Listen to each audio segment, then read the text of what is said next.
Halo, selamat pagi saudara dan sahabatku yang terkasih. Jumpa lagi bersama saya, Pendeta Rudi Rahabeat. Kali ini saya hendak berbagi lagi satu buah buku yang mudah-mudahan bisa membantu menambah referensi bagi para sahabat sekalian. Maaf ya kalau terbalik, buku ini judulnya Liturgi di Ruang Publik. Ya, kira-kira seperti begini. Liturgi di ruang publik, sakralitas, ritual, dan transformasi. Sakral, ritual, transformasi. Nah, buku ini merupakan hasil kompilasi ataupun bunga rampai tulisan dari teman-teman yang terhimpun dalam Asosiasi Teolog Indonesia (ATI).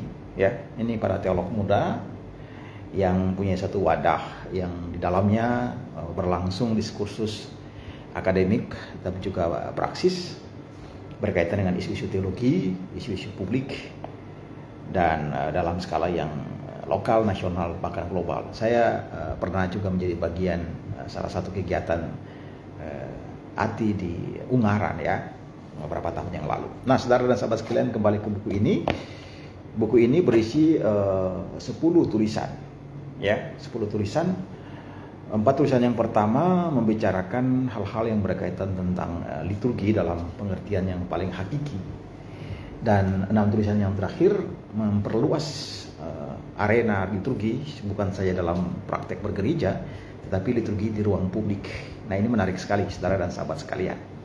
Selama ini kita cenderung memaknai liturgi hanya soal selebrasi, ya, satu perayaan di dalam gereja atau dalam kebaktian, di tempat kebaktian ibadah yang bersifat terbatas. Tetapi ternyata liturgi yang hakiki tidak hanya sebatas yang demikian.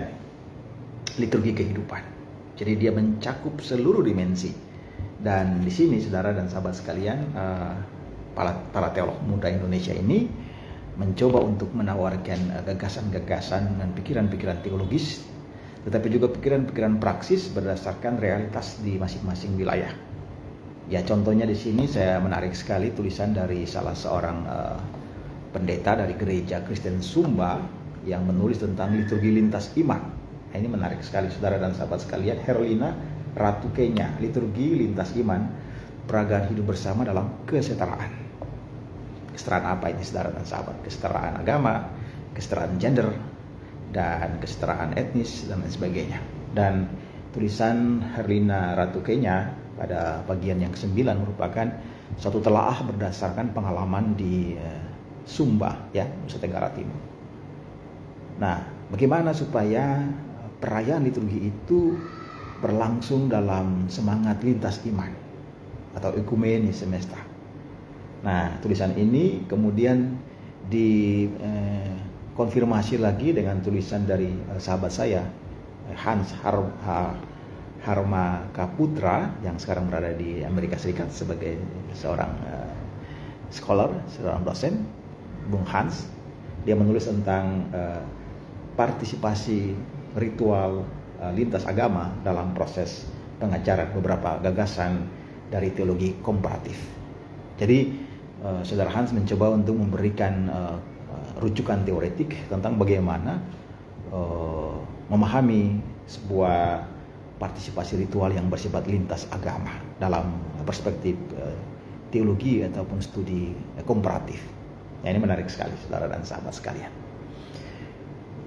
Tulisan yang lain dari sahabat Buce Ranboki dari Gemit, ya, Gereja Masih Julu Timur, yang berbicara tentang menyadap lontar, ya. Lontar bisa dikemas menjadi sopi atau minuman tradisional, kemudian juga bisa menjadi gula aren. Tetapi di sini bagaimana tradisi itu dihadirkan dalam perspektif teologi. Jadi pikiran-pikiran teologi kontekstual juga dihadirkan oleh saudara Buce, dan saya rasa ini juga hal yang sangat menarik. Ada juga tulisan tentang Allah dalam jaringan, ya, dari Shane Annabella dan Hansel Augustan. Dan mereka memakai satu teori yang dikembangkan oleh seorang filsuf dari Belanda namanya Johan Huizinga, yang terkenal dengan istilah homo ludens, manusia sebagai makhluk bermain, ya. Dan dalam tulisan ini kedua sahabat kita ini mengelaborasi bagaimana liturgi dan kebaktian di dunia cyber. Dan tulisan ini bersifat optimistik bahwa di dalam dunia cyber ternyata juga menjadi menarik untuk dieksplorasi. Dan mereka mengatakan bahwa ini akan menambah nomenklatur, ya, teologi liturgis. Dan ini pikiran yang menarik sekali setelah pandemi COVID-19. Ritual di media online atau virtual menjadi hal yang tak terelakkan. Paling kurang apa yang sekarang disebut sebagai hybrid, ya. Jadi online offline bisa saling berpadu. Nah, tulisan dari kedua sahabat kita ini, Allah dalam jaringan, penting untuk disimak dan juga didalami. Tulisan yang lain juga, saudara dan sahabat sekalian, ritual rekognisi. Saya jadi ingat pikiran Honneth, dan betul ini ditulis berdasarkan perspektif Axel Honneth, bagaimana rekognisi, ya, pengakuan, ya. Juga bisa baca tulisannya Charles Taylor tentang Theology of Recognition atau Politics of Recognition. Ini menarik sekali, tetapi tulisan ini dari saudara Layantara, Jessica Layantara, memberikan fokus kepada ritual transformatif bagi perempuan Kristen korban kekerasan seksual. Nah, bagaimana menciptakan ritual-ritual pemulihan, ritual-ritual yang membantu korban untuk pulih dan tetap eksis. Yang lain, saudara dan sahabat sekalian, kreativitas tak terduga dari tulisan dari putra Arliandi yang merujuk kepada pemikiran Gordon Koopman dan implikasinya bagi ibadah pasca kolonial. Nah, ini juga menarik, saudara. Kalau kita bicara tentang ibadah kreatif, apa saja cakupannya dan bagaimana mengelolanya, saya kira dengan membaca tulisan dari putra Arliandi, saudara akan mendapat rujukan tambahan. 3 tulisan yang terakhir, saudara dan sahabat, dalam buku ini yang jumlahnya 10 adalah tulisan dari Florian Simatupang dengan judul Di Bumi dan di Surga, Ontologi Sakramental, Eklesiologi Pembaruan, dan ini dibangun berdasarkan pengalaman sebagai seorang teolog Pentakosta.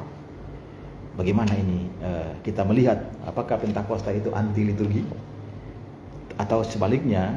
Tulisan dari Florian Simatupang akan juga membantu untuk melihat bahwa ada kebutuhan juga untuk melihat liturgi sebagai sesuatu yang penting tanpa kemudian terjebak dalam ritualisme ataupun kekakuan, karena Pentakostalisme selalu ekspresif dan juga memberi ruang bagi kebebasan berekspresi, dan itulah sesuatu yang unik dari sahabat-sahabat kita. 2 tulisan yang terakhir, saudara dan sahabat sekalian, dari liturgi ke moralitas publik di ruang politik. Ini dari saudara Mingus Pranoto, masih juga berkaitan dengan tinjauan terhadap liturgi Pentakostal karismatik. Pengalaman-pengalaman ini menarik, dan 2 tulisan dari Mingus dan Florian menjadi penting untuk kita simak bersama. Dan tentu tulisan yang pertama dari seorang senior, Pak Rashid Rahman. Beliau adalah pernah mengajar di STT Jakarta pada jurusan liturgi musik, ya. Beliau menulis tentang menyiarkan teologi dan menyairkan nyanyian jemaat. Nah, saudara dan sahabat sekalian, bagaimana menyiarkan teologi? Teologi harus disiarkan, teologi harus dikabarkan dengan berbagai macam cara, dengan berbagai macam metode, dengan berbagai macam media, tetapi juga kaitannya dengan menyairkan nyanyian jemaat.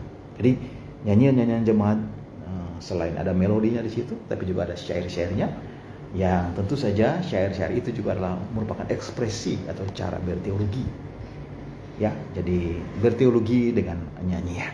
Nah, tulisan dari Pak Rashid Rahman sebagai yang senior, ya, saya rasa yang paling senior dalam kumpulan tulisan ini, menjadi penting untuk disimak baik oleh para teolog tetapi juga warga gereja untuk memahami praktek-praktek liturgi, khususnya nyanyian jemaat yang selama ini kita lakoni, dan bagaimana kita menemukan pesan makna, ya, di balik nyanyian-nyanyian yang di dalamnya ada banyak syair dan di dalamnya juga ada syiar teologi yang kemudian diharapkan bisa menginspirasi umat, tetapi juga memberi agenda etik bagi umat untuk berkiprah di ruang-ruang publik. Karena gereja ataupun agama-agama selalu ada di ruang publik, Dan kehadiran gereja atau agama-agama di ruang publik menjadi bagian penting dalam mewujudkan ruang publik yang sehat.